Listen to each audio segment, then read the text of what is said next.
نحمده ونصلي على رسوله الكريم اما بعد۔ اللہ تبارک و تعالیٰ کا ارشاد ہے حضرات صحابہ کرام کے بارے میں قرآن پاک میں سورہ حجرات میں آیت نمبر 7 ہے، اور حدیث شریف جو مشکاۃ شریف وغیرہ میں بھی نقل کی گئی ہے وہ ہے کہ اللہ فی اصحابی لا تتخذوہم غرضا من بعدی فمن احبہم فبحبی احبہم ومن ابغضہم فببغضی ابغضہم۔ آپ ہر خطبے میں بھی عموماً سنتے ہیں اس حدیث شریف، لیکن عربی نہ جاننے کی وجہ سے اس کے معنی اور مطلب مفہوم سے واقف نہیں ہوتے کہ یہ ہر جمعے کو کیا کہا جاتا ہے۔ صحابہ کی صفائی میں وکالت جو بھی کرتا ہے ملے گی اس کو جنت، اس سے ایمان ہی سنورتا ہے۔ صحابہ کی صفائی میں وکالت جو بھی کرتا ہے بنے گی اس کی عقبہ یا ملے گی اس کو جنت، اس سے ایمان ہی سنورتا ہے۔ صحابہ کون تھے؟ قرآن سے اللہ سے پوچھو۔ یہ سورہ حجرات کی آیت نمبر 7 کی طرف اشارہ ہے۔ اس مضمون کو اس میں والد صاحب رحمۃ اللہ علیہ نے بیان فرمایا ہے۔ صحابہ کون تھے؟ قرآن سے اللہ سے پوچھو، حدیث پاک سے سمجھو، رسول اللہ سے پوچھو۔ کیا اللہ نے ایمان کو محبوب دل ان کے دل میں ایمان کو جما دیا، محبوب بنا دیا۔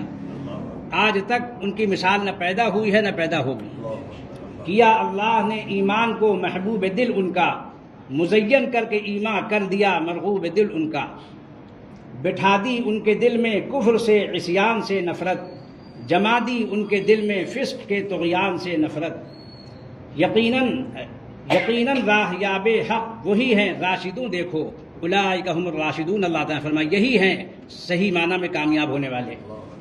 یقیناً راہ یاب حق وہی ہیں راشدوں، دیکھو یہ ہے ارشاد قرآنی بسب کرنا نچوں، دیکھو رسول اللہ نے اللہ کہہ کر ہم کو روکا ہے کہ دیکھو اللہ سے ڈرتے رہنا، اللہ سے ڈرتے رہنا، میرے صحابہ کے بارے میں زبان درازی مت کرنا۔ رسول اللہ نے اللہ کہہ کر ہم کو روکا ہے، انہیں کہنا نہ کچھ ہرگز بڑی سختی سے ٹوکا ہے۔ ہدف تنقید کا اپنی کبھی ان کو نہ تم کرنا، کسی بھی طرح کا الزام ہو ان پر نہ تم دھرنا، کسی بھی طرح کا الزام ہو ان پر نہ تم دھرنا۔ ہے وابستہ انہی کی دوستی سے دوستی میری، جو کوئی ان کا دشمن ہو ہے اس سے دشمنی میری۔ ہے وابستہ انہی کی دوستی سے دوستی میری، جو کوئی ان کا دشمن ہو ہے اس سے دشمنی میری۔ یہ اللہ کے رسول صلی اللہ علیہ وسلم کے ارشاد گرامی کا حاصل اور خلاصہ ہے۔ آگے حضرت ترجمان حق علیہ الرحمہ فرماتے ہیں جو آزادانہ ان پر جرم کا الزام رکھے گا، قیامت میں مزہ تحقیق کا وہ آپ چکھے گا۔ جب مودودی صاحب نے خلافت و ملوکیت میں مہذب تبرہ لکھا، اس وقت والد صاحب رحمۃ اللہ علیہ نے یہ بات لکھی تھی، جو آزادانہ ان پر جرم کا الزام رکھے گا، قیامت میں مزہ تحقیق کا وہ آپ چکھے گا۔ جو قرآن چھوڑ کر تاریخ پر ایمان رکھتا ہو، یاد رکھنا چاہیے یہ نکتے کی بات ہے، قرآن نے جو صحابہ کو بیان کیا ہے، انبیاء کو بیان کیا ہے، وہ اللہ کا بیان کرتا ہے، اور تاریخ میں جو کچھ ہے وہ لوگوں کا لکھوایا ہوا، لوگوں کا لکھا ہوا ہے۔ زمین آسمان کا فرق ہے تاریخ میں اور قرآن و حدیث میں۔ اہل سنت والجماعت کی بنیاد قرآن و حدیث ہے۔ اللہ و رسول کی طرف سے قرآن اور حدیث دیا گیا، جس کا حاصل شریعت و سنت ہے۔ شریعت اللہ کا قانون ہے، سنت رسول اللہ صلی اللہ علیہ وسلم کا طریقہ ہے، تمام صحابہ کا طریقہ ہے، تابعین کا طریقہ ہے، تبع تابعین کا طریقہ ہے، اور آگے آیت ہے، اس کے آگے گنجائش نہیں ہے کسی کے بولنے کی۔ دنیا میں قیامت تک غوث اعظم، قطب عالم، مجدد، مصلح، علماء، صلحاء سب کے سب ادنا صحابی کے مقابلے میں ان سے ادنا ہیں۔ یہ عقیدے کا مسئلہ ہے، یہ عقیدہ رکھنا چاہیے کہ کوئی صحابہ کے بعد غوث اعظم، قطب عالم، مجدد، مصلح، بزرگ، عالم، مفتی، قاضی، محتمم، ناظم، جمعیت کا صدر، جماعت کا امیر، کوئی اس سے بڑھ کر نہیں ہے۔ صحابی جو ادنا ہو وہ ان سے افضل ہے۔ یہ عقیدے کا مسئلہ ہے اہل سنت کے۔ جو قرآن چھوڑ کر تاریخ پر ایمان رکھتا ہو، صحابہ دشمنی میں جو سبائی شان رکھتا ہو۔ عبداللہ ابن سبا یہودی تھا، مجوسی اور یہودی یہ ایرانی تھے۔ مجوسی اور یہودی جو ایرانی تھے، انہوں نے مل کر حضرت عمر فاروق رضی اللہ تعالیٰ عنہ، حضرت عثمان غنی رضی اللہ تعالیٰ عنہ، حضرت امیر معاویہ رضی اللہ تعالیٰ عنہ، ان کے خلاف بہت عجیب و غریب چالیں چلی۔ یہ سب یہود و نصارہ کے ایجنٹ تھے، یہود اور مجوس، اور ان کا مرکب ہے جو سبائی ہے، رافضی جو کہا جاتا ہے، جو قرآن چھوڑ کر تاریخ پر ایمان رکھتا ہو، صحابہ دشمنی میں جو سبائی شان رکھتا ہو، وہ کیا جانے صحابہ کیا تھے، کیا تھا مرتبہ ان کا، تھے اصحاب نبی وہ حق تعالی آشنا ان کا۔ اللہ تبارک و تعالیٰ ان کو جانتے ہیں، اور رسول اللہ صلی اللہ علیہ وسلم کے وہ اصحاب تھے۔ دنیا کی کوئی جماعت ان سے افضل نہیں ہو سکتی، کوئی جمعیت ان سے افضل نہیں ہو سکتی۔ آج بڑے افسوس کے ساتھ، تکلیف کے ساتھ، درد کے ساتھ مجھ کو کہنا پڑ رہا ہے کہ جمعیت کے صدر، جماعت کے امیر ایسے شخص کی حمایت کر رہے ہیں جو شخص تبرعی تھا، صحابہ کرام پر تبرع اس نے لکھا، بکا، تقریریں اس کی محفوظ، کتابیں اس کی موجود، اور اس کے ماننے والے موجود، اور اس کی نماز جنازہ میں شرکت کی ترغیب، بلکہ خود شرکت۔ اب بتلائیے کہ عوام امام کے پیچھے ہوتے ہیں، حاجی صاحب امام کے پیچھے عوام ہوتے ہیں، اور یہ امام اگر کسی مفتی اور قاضی اور جمعیت کے صدر اور جماعت کے امیر کے پیچھے لگ کر اور گمراہوں کا ساتھ دینے لگے، بے راہوں کا ساتھ دینے لگے، تو کون حق بتائے گا؟ حق کون بتائے گا؟ حدیث شریف میں آتا ہے کہ جو شخص حق کو جانتے ہوئے خاموش رہے اور وہ عالم ہو، ایسا شخص اللہ کے ہاں گونگا شیطان لکھا جاتا ہے۔ اس لیے میرے اوپر بولنا واجب ہے۔ والد صاحب رحمۃ اللہ علیہ نے فرمایا تھا، دینی غیرت ہے کہاں، کیا واقعی وہ مر گئی؟ دینی غیرت ہے کہاں، کیا واقعی وہ مر گئی؟ ہم سب جتنے یہاں بیٹھے ہوئے ہیں اور دنیا کے جتنے مسلمان ہیں، ان سب کے ماں باپ قربان ہو صحابہ کرام کی عزت پر۔ ہم اللہ و رسول تو اللہ و رسول ہیں، ان کا ذریعہ کون ہے؟ صحابہ کرام۔ ان کا ذریعہ کون ہے؟ صحابہ کرام۔ قرآن کو کون بتلا رہا ہے کہ قرآن ہے؟ صحابہ کرام اس کے حافظ۔ سنت کو کون بتلا رہا ہے؟ سنت، صحابہ کرام۔ تو جن لوگوں نے قرآن کو جھٹلایا، صحابہ کو جھٹلایا، آج ان کے ہاتھوں میں کالے جبے تو ہیں برقعوں کی طرح، مگر ان کے پاس نہ قرآن ہے، نہ سنت ہے، نہ شریعت ہے۔ صحابہ کرام سے بجائے محبت کے بغض ہے۔ اللہ تعالیٰ ایسے سینوں سے ہم سب کے سینوں کو محفوظ رکھے۔ تو یہ والد صاحب رحمۃ اللہ علیہ نے عظمت صحابہ مودودی صاحب پر لکھی تھی۔ ابھی ایک شخص لکھنؤ میں تھا، افسوس، کان پکڑنا چاہیے، اللہ سے معافی مانگنی چاہیے، ڈرنا چاہیے۔ حضرت تھانوی رحمۃ اللہ علیہ کان پکڑ کر، ہاتھ جوڑ کر فرماتے تھے، اے اللہ اپنے قہر سے بچائیو، اے اللہ اپنے قہر سے بچائیو، اے اللہ اپنے قہر سے بچائیو۔ 50 سال تک تفسیر قرآن پڑھاتا رہا، حدیث پڑھاتا رہا، حدیث رسول پڑھاتا رہا، مگر آخر کے 8-10 سال اس شخص نے قرآن کی تفسیر میں، حدیث شریف کی تشریح میں اور صحابہ کرام کی تعریف میں وہ تحریف کی کہ الامان الحفیظ۔ مگر آج مجھے بڑا افسوس ہے، تکلیف ہے، درد ہے کہ ہمارے یہاں جمعیت علماء کی طرف سے آگرہ اور فیروز آباد میں اس کے لیے باقاعدہ تعزیتی میٹنگیں کی گئی۔ بتلائیے آپ کو اللہ کے رسول صلی اللہ علیہ وسلم کے جو سب سے محبوب ہیں صحابہ کرام، ان سے اگر آپ کو محبت ہے، آپ اپنے دل پر ہاتھ رکھ کے بتائیے کہ اگر آپ کے ماں باپ کو کوئی شخص گالیاں بکنا اپنا شعار سمجھتا ہو، کیا آپ اس کے لیے دعائے مغفرت کریں گے؟ کیا آپ اس کے لیے اثار ثواب کریں گے؟ ہماری محبت ان کی محبت سے جڑی ہوئی ہے، ہمارا بغض ان کے بغض سے جڑا ہوا ہے۔ ہم اس سے محبت نہیں رکھ سکتے، ہم کو اجازت نہیں اس کی، چاہے ہم کو صدر جمعیت اس کی اجازت دے، چاہے امیر جماعت ان کے نماز جنازہ میں شرکت کرے، اس سے فرق نہیں پڑتا۔ شریعت کا حکم نہیں بدلے گا، سنت کا طریقہ نہیں بدلے گا۔ ان لوگوں کے یہ ذاتی اعمال ہیں، ان کے یہ ذاتی اقوال ہیں۔ میں اللہ کے گھر میں اس کی گواہی دیتا ہوں، انہوں نے غلط کیا ہے، آپ سب اس کے گواہ ہیں کہ میں اس کی تردید کرنے کو واجب سمجھتا ہوں۔ حضرت امام سفیان ابن عیینہ رحمۃ اللہ علیہ سن 198 ہجری میں ان کی وفات ہے۔ بڑے درجے کے تابعی اور تبع تابعی کے طبقے کے جو حضرات ہیں، ان کے زمانے کی بات ہے۔ وہ فرماتے ہیں کہ ایک شخص ان کا شاگرد تھا، اس سے انہوں نے پوچھا تم کہاں سے آ رہے ہو؟ اس نے جواب میں عرض کیا کہ فلاں شخص کے جنازے کی نماز پڑھ کر۔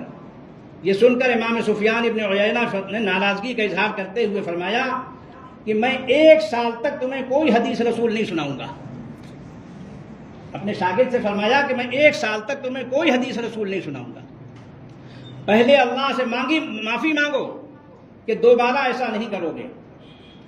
تم ایک ایسے شخص کو اچھی طرح جانتے تھے جو رسول اللہ صلی اللہ علیہ وسلم کے صحابہ کو گالیاں دیتا تھا، اور تم پھر بھی اس کے جنازے میں شریک ہو گئے۔ یہ کون کہہ رہا ہے؟ ماں و شما نہیں ہیں، یہ ماں و شما نہیں ہیں، یہ جمعیت کے صدر اور جماعت کے امیر نہیں ہیں، سن لیجیے کان کھول کے، اللہ کے ہاں یہ نہیں پوچھا جائے گا کہ تم جمعیت کے صدر کے پیچھے چل رہے تھے، جماعت کے امیر کے پیچھے چل رہے تھے۔ خدا کی قسم یہ گمراہی اور بیراہی کا راستہ ہے۔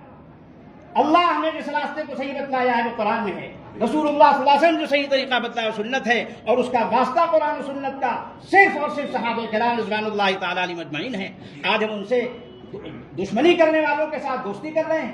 آج میں مجبور ہوں میاں، آج مجبور ہوں یہ کہنے پر، احقر کے نانا حضرت سید عبدالرب صوفی رحمۃ اللہ علیہ، جن کو امام اہل سنت حضرت مولانا عبدالشکور صاحب لکھنوی رحمۃ اللہ علیہ صاحب الاخلاص والحمیہ کہتے تھے، جنہوں نے حضرت مولانا محمد منظور نعمانی کو، جنہوں نے حضرت مولانا سید ابو الحسن علی میاں کو مودودیت سے توبہ کرائی تھی۔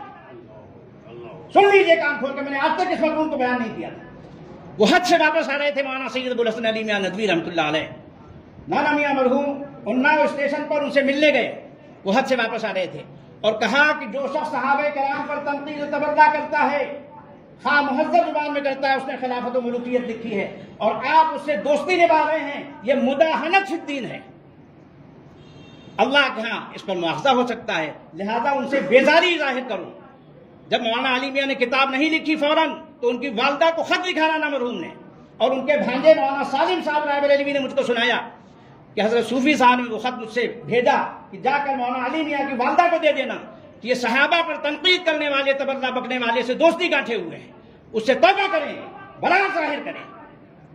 تو ان کے بھانجے نے خود بتلایا کہ میں نے اپنی خالہ جان کو جا کر حضرت صوفی صاحب رحمۃ اللہ علیہ کا خط دیا، انہوں نے فرمایا بلاؤ علی کو، بلاؤ علی کو، اور کہا پڑھو حضرت صوفی صاحب نے کیا لکھا ہے مجھ کو، اور جب تک تم صحابہ کرام کے گستاخ سے متعلق براءت کا اظہار نہیں کرو گے، مجھ سے بات مت کرنا۔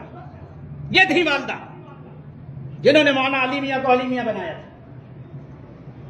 مولانا علی میاں نے ایک دفعہ آیت اللہ خمینی نے جب سلمان رشدی کی تائید کر دی اخبار میں کہ جو اس نے سلمان رشدی کی سزا قتل لکھی ہے کہ اس کی سزا قتل ہے، میں بھی اس کی تائید کرتا ہوں، والد صاحب رحمۃ اللہ علیہ نے جیسے ہی اخبار میں یہ پڑھا مولانا کا اعلان، فوراً مولانا کو خط لکھا، آپ مسلمانان اہل سنت والجماعت کے نمائندے ہیں، آپ کو کسی رافضی کی بیساکھی کی قدر ضرورت نہیں تھی۔ آپ یہ بات خود مستقلاً تحریر فرماتے ہیں، آپ نے اس رافضی کے حوالے سے اس کے کندھے پر ہاتھ رکھ کے کیوں یہ بات لکھی؟ یاد رکھنا چاہیے دینی غیرت ہے کہاں، کیا واقعی وہ مر گئی؟ یہ صرف اور صرف دینی غیرت نہ ہونے کا نقصان ہو رہا ہے۔ آج ہمارے ہاں سب سے دوستی ہے، سب سے دوستی ہے، مگر ہمارے قاری صدیق احمد صاحب باندھی رحمۃ اللہ علیہ فرماتے تھے کہ سب کو خوش کرنے کی کوشش کی جاتی ہے، سب کو راضی کرنے کی کوشش کی جاتی ہے، نہیں کوشش کی جاتی تو اللہ کو، اللہ کے رسول کو۔ ایک صاحب نے کہا بڑی عجیب بات ہے کہ حضرت آپ صبح سے شام تک بیٹھے ہوئے کہتے ہیں فلاں دجال ہے، فلاں جو ہے ضال و مضل ہے، فلاں گمراہ ہے، فلاں بے راہ ہے۔ یہ آپ فرماتے رہتے ہیں قیامت کے دن اگر یہ آپ کے خصم بن کر، مقابل بن کر آ کر کھڑے ہوئے تو کیا ہوگا؟ ایسا عجیب سوال ہے، اللہ نے کسی کے دل میں ڈال دیا، اس نے سوال کیا تاکہ یہ جواب اس کو مل جائے قیامت تک کے لیے۔ استاد نے کیا فرمایا؟ میں اس بات کو پسند کرتا ہوں کہ قیامت کے دن یہ لوگ میرے مقابل کھڑے ہوں، یہ بہتر ہے اس سے کہ اللہ کے رسول صلی اللہ علیہ وسلم و صحابہ میرے مقابلے میں کھڑے ہو جائیں۔ یہ ہمارا مخالف تھا، دنیا میں لوگوں کو خوش کرنے کے لیے یہ سب کے ساتھ لگ جاتا تھا۔ والد صاحب رحمۃ اللہ علیہ کو لکھا وقف بورڈ والوں نے کہ آپ سے سارے آگرے کے لوگ خوش کیوں نہیں ہیں؟ والد صاحب نے لکھا جن لوگوں نے شکایت کی ہے مجھے ان سے شکایت نہیں، وہ تو بیچارے جاہل ان پڑھ لوگ ہیں، ناخواندہ ہیں، بے وقوف ہیں، لیکن آپ پڑھے لکھے ہیں، مجھے آپ پر افسوس ہے اور آپ سے شکایت ہے کہ ایک مفتی سب کو خوش کیسے رکھ سکتا ہے؟ باپ بھی شکایت لاتا ہے، بیٹا بھی شکایت لاتا ہے، بھائی بھی شکایت لاتا ہے، بہن بھی شکایت لاتی ہے، شوہر بھی شکایت لاتا ہے، بیوی بھی شکایت لاتی ہے، تو اس میں ایک ہی تو خوش ہوگا، دوسرا کیسے خوش ہوگا؟ تو مفتی سب کو خوش کرنے کی کیا صورت اختیار کیا کرے؟ اور یاد رکھنا چاہیے کہ میں نے جس دن دارالافتاء میں قدم رکھا ہے، حضور اقدس صلی اللہ علیہ وسلم کی حدیث میں نے پیش نظر رکھنے کی کوشش کی کہ جو شخص اللہ کو راضی رکھنے کی کوشش کرے گا اور لوگوں کی ناراضگی کی پرواہ نہیں کرے گا، اللہ تبارک و تعالیٰ اس کی حفاظت فرمائیں گے، اور جو لوگوں کو راضی کرنے کے لیے اللہ کو ناخوش کر دے گا، اللہ تبارک و تعالیٰ کو پھر اس کی پرواہ نہیں، وہ لوگوں کے حوالے کر دیں گے۔ تو جو شخص اللہ کے حوالے ہوگا اس کا کوئی بال نہیں بیتا کر سکے گا۔ تو یہ دیکھیے یہ کتنی اہم بات تھی۔ تو اس لیے جو شخص یہ کہتا ہو حاجی صاحب ہم اس سے دوستی کر سکتے ہیں، ہم اس کے لیے دعائیں مغفرت کر سکتے ہیں، ہماری غیرت ایمانی اس کی اجازت دیتی ہے، کہ جو شخص یہ کہتا ہو کہ قرآن پاک کی موجودہ ترتیب صحیح نہیں ہے، اور اس نے قرآن پاک کو ترتیب دے کر دوبارہ شائع کر دیا باقاعدہ، اس نے مفتی تقی عثمانی نے اس کو مفصل خط لکھا کہ یہ کیا کر رہے ہیں آپ، امت میں جو چیز چلی آ رہی ہے. میں نے اس وقت کہا کہ چور چوری سے جاتا، ہیرا پھیری سے نہیں جاتا، یہ روافظ کا طریقہ ہے جو قرآن پر حملہ کرتے ہیں تحریف کا، اس نے ترتیب پر حملہ کر دیا ہے. اس نے کہا کہ خلافت ہتھیانے کے چکر میں حضرت ابوبکر اور عمر نے آخر وقت میں حضور صلی اللہ علیہ وسلم کی کھلا مخالفت کی، کھل کر مخالفت کی. یہ کہہ گیا، لکھ گیا. سقیفہ بنو ساعدہ میں ابوبکر اور عمر نے حضرت علی اور عباس کو دھوکہ دیا. بتائیے جملے ہیں. تمام صحابہ نے حضرت علی کے تعلق سے حضور صلی اللہ علیہ وسلم کی وصیت کو ٹھکرا دیا. حضور صلی اللہ علیہ وسلم کے بعد خلافت کے حقدار حضرت ابوبکر اور عمر نہیں تھے بلکہ حضرت علی تھے. 100% روافظ کا دعویٰ ہے. حضرت علی کے خلاف خروج کرنے والے تمام صحابہ، جن میں حضرت عائشہ، حضرت زبیر، حضرت طلحہ، حضرت مغیرہ، حضرت امیر معاویہ رضی اللہ عنہم ہیں، ان کو کہتا ہے فاسق اور مردود الروایہ و شہادت ہے. حضرت علی کے خلاف قتال کرنے والے تمام صحابہ کو باغی، طاغی، عاصی، مجرم، قاتل، ظالم و فاسق اور خدا جانے کیا کیا کہتا تھا. حضرت ابو ہریرہ رضی اللہ تعالیٰ عنہ جو سب سے بڑے راوی ہیں، سب سے کثیر الروایات صحابی ہیں، ان کو کہتا تھا کہ وہ سرکاری مولوی تھے، بہت سی حدیثیں بول کر گئے. نہ سننا اس کا مشکل، کہنا مشکل، مجبوراً اس لیے ذکر کر رہا ہوں کہ ایسے شخص سے محبت رکھنا یہ ایمان کا تقاضا نہیں ہے. ایمان کا تقاضا یہ ہے کہ ہماری دوستی ان سے ہے جن کی دوستی اللہ سے تھی، اللہ کے رسول صلی اللہ علیہ وسلم سے تھی، صحابہ کرام سے تھی، اور جن سے اس کی دشمنی ہے اس سے ہماری دشمنی واجب ہے. من احب للہ ومن ابغض للہ فقد استکمل الایمان. جس نے اللہ کے لیے محبت کی، اللہ کے لیے بغض رکھا، اللہ کے لیے کسی کو کچھ دیا، اللہ کے لیے کسی کو کچھ نہیں دیا، ایسا شخص کون ہے؟ کہتے ہیں فقد استکمل الایمان، اس نے اپنے ایمان کو مکمل کر لیا.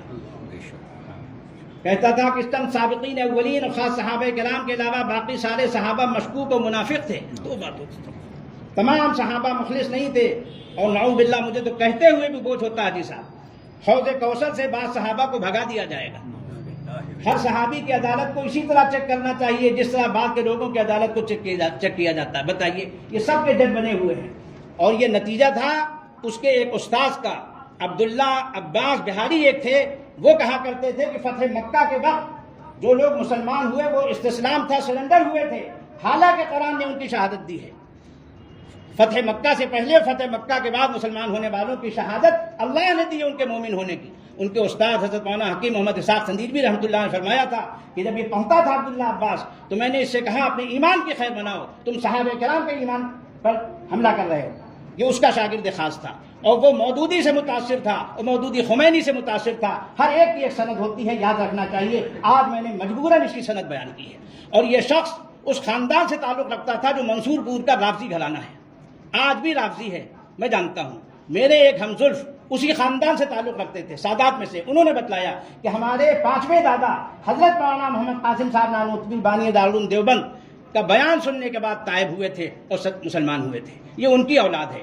لیکن یہ پھر رفض و شیعیت کی طرف لوٹ گیا، تقریریں چھوڑ گیا، تحریریں چھوڑ گیا اور شاگرد چھوڑ گیا. ایک بہت بڑی تعداد دارالعلوم ندوۃ العلماء میں موجود ہے، اساتذہ کی شکل میں بھی، طالب علموں کی شکل میں بھی.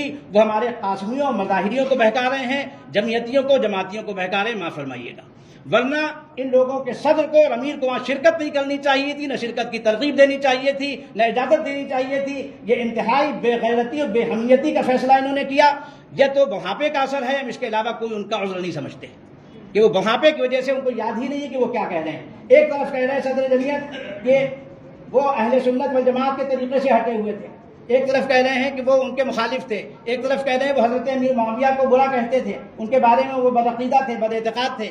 دوسری طرف کہہ رہے ہیں وہ صرف حضرت امیر معاویہ کی تو کہہ رہے ہیں تو ان کو تو اور بھی بہت سے لوگ کہتے ہیں. ارے آپ ان کو گویا کہ راستہ دکھلا رہے ہیں کہ حضرت معاویہ کو کچھ کہہ دو، کچھ حرج کی بات نہیں ہے. آپ کیا کہہ رہے ہیں؟ اس کا مطلب یہ ہے کہ آپ اپنی کہی ہوئی بات خود نہیں سمجھ رہے ہیں. تو اس کا اثر حاجی صاحب برا نہیں ماننا چاہیے. بڑھاپے کے علاوہ ہم کچھ نہیں سمجھتے کہ بڑھاپے میں آپ کو یہی یاد نہیں آپ پیچھے کیا کہہ گئے، آگے کیا کہہ رہے ہیں اور کیا کہہ رہے ہیں. اللہ تبارک و تعالی ہم سب کو ان رہبروں کی رہزنی سے ہم سب کی حفاظت فرمائے. وآخر دعوانا الحمدللہ رب العالمین. ہم سب کو ایمان کامل پر خاتمہ نصیب فرمائے اور صحیح معنی میں ان حضرات سے نسبت نصیب فرمائے. Thanks for watching. Don't forget to like, comment, share and subscribe to Al Wahid channel.